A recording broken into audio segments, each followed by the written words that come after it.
Hello everyone, welcome back to my channel, Opinions on Stories. In today's video, I'm going to be sharing my thoughts on Rod Wave's recent arrest. Let's get into it. Rod Wave was recently arrested and booked in Georgia, facing 14 felony charges, including gun possession, aggravated assault, and pointing a firearm at someone. He was released on bond later that same day. These charges stem from an alleged incident that took place back in April. According to his attorneys, the accusations are completely false. They say that Rod and his girlfriend were actually victims of a home robbery and that he didn't commit any crime whatsoever. In fact, they claim they don't even understand how he ended up being charged. Reports state that police were responding to a call about a domestic dispute in April.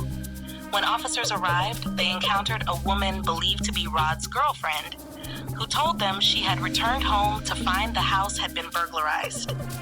Police then searched the home and reportedly discovered bullet casings going up the driveway, an emptied safe, a broken window, a Mercedes-Benz G-Wagon riddled with bullet damage, and a Rolls-Royce that had been hit once. The woman told officers that Rod wasn't even home at the time. Now, here's my take. If it's true that Rod wasn't there and that his legal team is being honest about him having no involvement in any of this, then it sounds like someone might be trying to lie on him or frame him. Why someone would do that? I'm not sure. But if that's what's happening, I hope they're exposed and held accountable.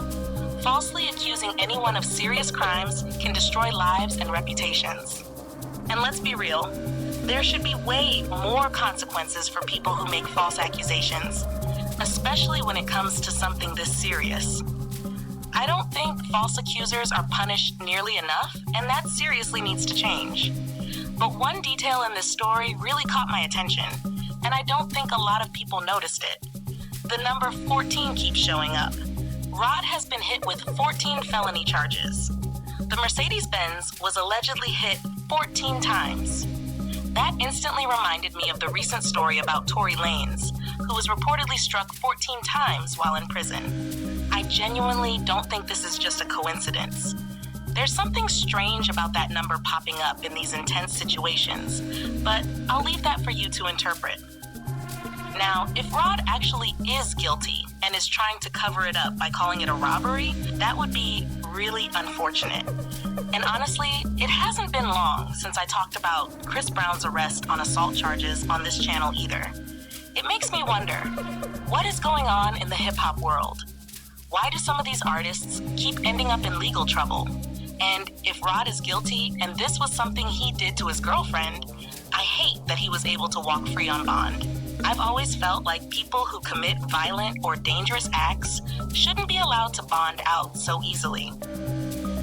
I remember when the Chris Brown and Rihanna situation happened, he was out on bond just a day or two later.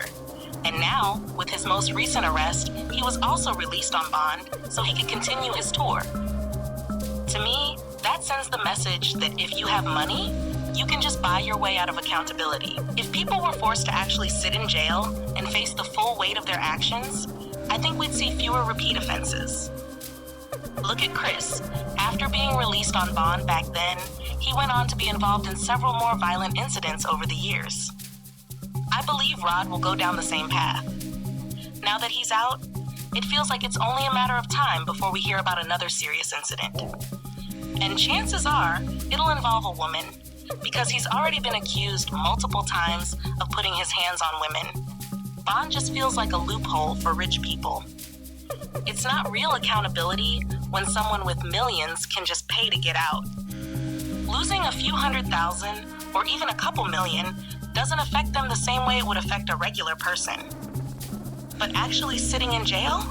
That might make them think twice. Law enforcement really needs to start denying bail more often when it comes to serious charges like these, celebrity or not. But anyway, that's it for this video. Let me know what you think about this story or my thoughts in the comments.